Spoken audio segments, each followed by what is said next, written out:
ድሮ በግጥምና ዜማ ወደዚህ የኢትዮጵያ ክፍል ለመምጣት ሰዎች ያላቸውን ጉጉት ሲናገሩ መሄዴ ነው ከፋ፣ መሄዴ ነው ቦንጋ፣ መሄዴ ነው ማጂ፣ እሱን ተከትዬ እንደ እናቴ ልጅ ይባል ነበር።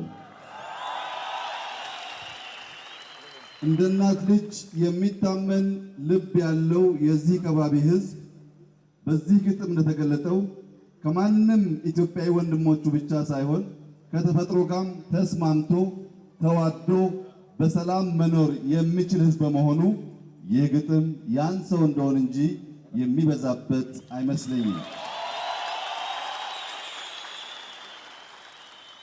ሰው ራሱን ማክበር የሚጀምረው አካባቢውን ማክበር የሚጀምረው ከተፈጥሮ ጋር ተስማምቶ መኖር የመቻል ጉልበት ሲኖረው ጭምር ነው።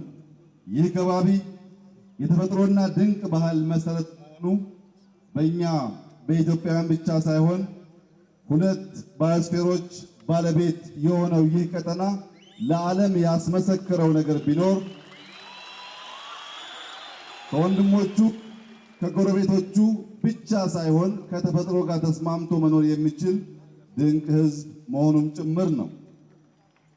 ቀደም ሲል እንደተገለጸው የከፋ ሕዝብ በማንጆ ማቶ ምንጆ ስርወ መንግስት ውስጥ ለረጅም ዓመታት ራስን ማስተዳደር፣ የተቋማት ግንባታ አስፈላጊነትና ጠቀሜታ በአንድ እዝና ሰንሰለት መተዳደር ብቻ ሳይሆን የሥራ ክፍፍል የማድረግ ከፍተኛ ልምምድ ያለው ሕዝብ መሆኑን ታሪክ ይመሰክራል።